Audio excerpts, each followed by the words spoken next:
Assalamu alaikum, 9th class. How are you students? Today we are going to discuss another topic which is friction. हाँ जी, आज का हमारा topic of discussion है friction, रगड़ की force. दो सरफेसेस जब एक दूसरे के ऊपर स्लाइड करती हैं तो उनके दरमियान फ्रिक्शन प्रोड्यूस होता है। प्रैक्टिकल लाइफ में फ्रिक्शन के बहुत ज़्यादा एडवांटेजेस हैं। कहीं पर हमें फ्रिक्शन रिक्वायर होती है और कहीं पर हम फ्रिक्शन को कम करते हैं, मतलब कहीं पर डिजायरेबल होती है और कहीं पर हम क्या करते हैं, उसको इग्नोर करते हैं। तो देखते हैं फ्रिक्शन क्या है। सबसे पहले उसने दो क्वेश्चन किए हुए हैं। Have you notice why a moving ball stops? हाँ जी, क्या कभी आप लोगों ने गौर किया है कि एक जो बॉल है वो मूव करती हुई जा रही है और थोड़ी देर बाद रुक जाती है? क्यों रुक जाती है? Have you notice why a moving ball stops? Ball stop क्यों हो जाती है? Why bicycle stops when cyclist stops pedalling? जब हम साइकिल को पैडलिंग करना स्टॉप कर देते हैं तो थोड़ी देर बाद साइकिल भी स्टॉप हो जाता है, रुक जाता है। क्यों? कभी सोचा है? तो इसकी एक रीजन है। क्या रीजन है जी? Naturally there must be some force that stops moving objects. कुदरती तौर पे, नेचुरली तौर पे एक ऐसी फोर्स है जो मूविंग ऑब्जेक्ट्स को स्टॉप करती है, रोकती है। एक ऑब्जेक्ट जो मूव कर रहा है उसको स्टॉप करती है, रोकती है। Since a force not only moves an object but also stops moving objects. एक बॉल जो मूव कर रही है उसको रोकती भी नहीं है, बल्कि जो ऑब्जेक्ट्स मूव कर रहे होते हैं उनको भी रोकती है।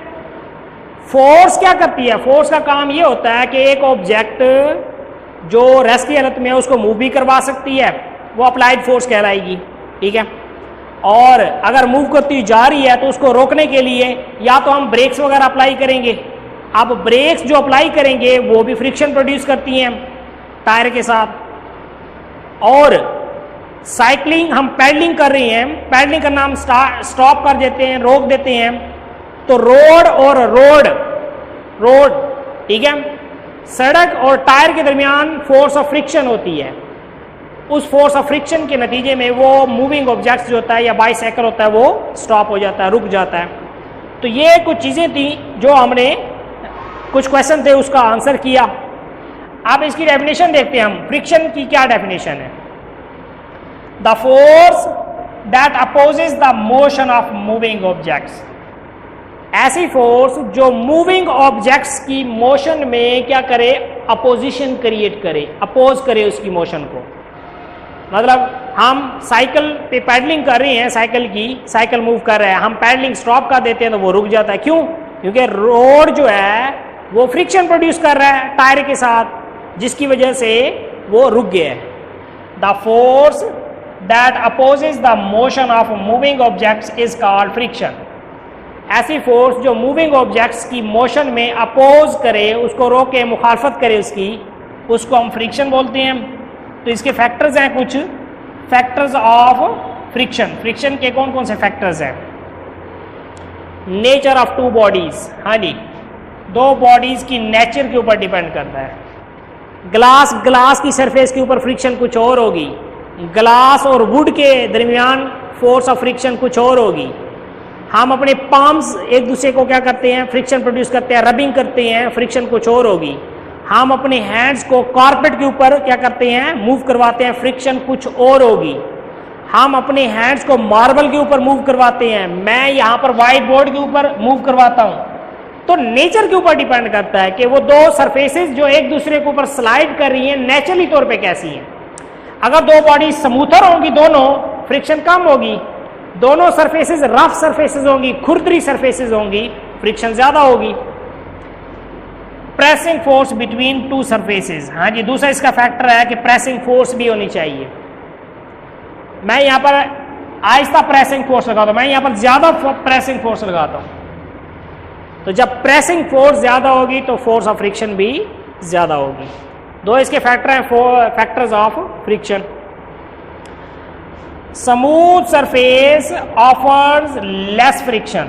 हाँ जी, पहले मैंने बताया कि जो स्मूथ सरफेस होगी वो फ्रिक्शन कम प्रोवाइड करेगी, कम से कम। Smooth surfaces offers less friction, rough surfaces offers greater friction.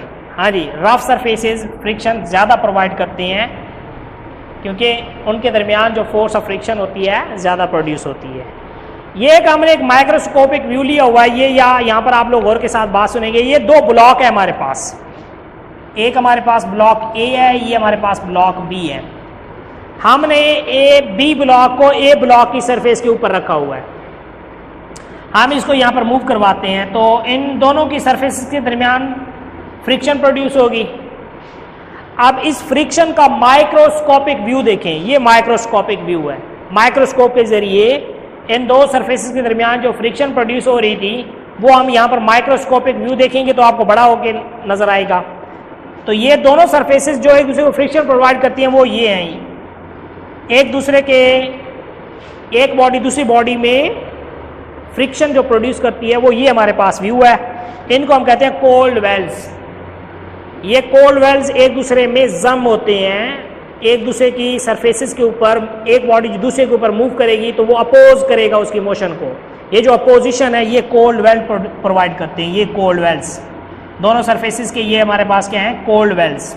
Microscopic हमने व्यू लिया हुआ है। Friction is equal to applied force.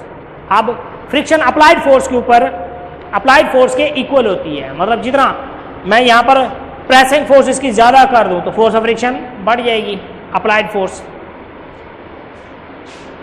Friction is equal to applied force that tends to move a body at rest. अगर एक body rest की हालत में पड़ी है उसको मूव करवाने के लिए जो फ्रिक्शन प्रोड्यूस होगी वो अप्लाइड फोर्स के इक्वल होगी।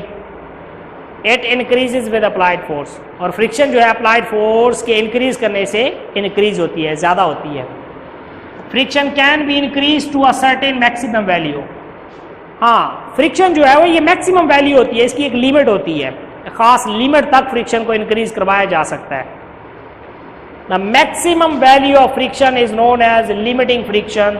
एफ के साथ लिमिटिंग फ्रिक्शन को एफ के साथ रिप्रेजेंट करेंगे। It depends upon normal force. Normal force मतलब उसका रिएक्शन जो होता है जिसके ऊपर आप फोर्स अप्लाइड कर रहे हैं। एक्चुअली उसका वेट भी कह सकते हैं आप, नॉर्मल रिएक्शन फोर्स को। तो ये हमारे पास कोफिशिएंट ऑफ फ्रिक्शन जो है, coefficient of friction is equal to force on limiting friction divided by normal reaction force, F over R. R normal reaction को रिप्रेजेंट करेंगे। Coefficient of friction is equal to force of limiting friction over normal reaction. R इधर आके multiply हो जाएगा तो ये इसको coefficient of friction mu R is equal to F S. अब जो आर है नॉर्मल रिएक्शन वो एक्चुअली उसका वेट होता है, R is equal to M G. तो यहाँ पर आर की जगह एम जी पुट कर दें तो F S is equal to mu M G. ये हमारे पास एक फार्मूला मॉडिफाई हो गया। अब फ्रिक्शन हमें डिजायर्ड कहाँ होती है, हम रोड के ऊपर वॉक करते हैं, मूव करते हैं। हम रोड के ऊपर उस वक्त चल सकते हैं जब फ्रिक्शन प्रोवाइड होगी। रोड और हमारे फीट पाँव के दरमियान जो to walk on a ground friction is desired, friction की रिक्वायरमेंट होती है। परिंदों को उड़ने के लिए भी फ्रिक्शन की रिक्वायरमेंट होती है, वो एयर रेजिस्टेंस होती है, हवा की मुखालफत होती है जिसकी वजह से वो मूव कर सकते हैं। ठीक है। Athletes uses special shoes which provides greater gripping force. Athletes जो है खास किस्म के शूज इस्तेमाल करते हैं जो कि रोड और उस शूज के दरमियान ग्रिपिंग फोर्स ज़्यादा से ज़्यादा होती है ताकि वो सही तरीके से मूव कर सकें। स्पेशल शूज टू स्टॉप, इसी तरह से टू स्टॉप बाईसाइकिल, बाईसाइकिल को रोकने के लिए हम जो ब्रेक्स अप्लाई करते हैं, ब्रेक्स और टायर के दरमियान फोर्स ऑफ फ्रिक्शन रिक्वायर होती है जिसकी वजह से वो बाईसाइकिल रुक जाएगा। तो फ्रिक्शन के प्रैक्टिकल लाइफ में बहुत ज़्यादा एडवांटेजेस हैं, इसी तरह से डिसएडवांटेजेस भी हैं। तो ये हम इंशाल्लाह नेक्स्ट लेक्चर में डिस्कस करेंगे। अल्लाह हाफिज़।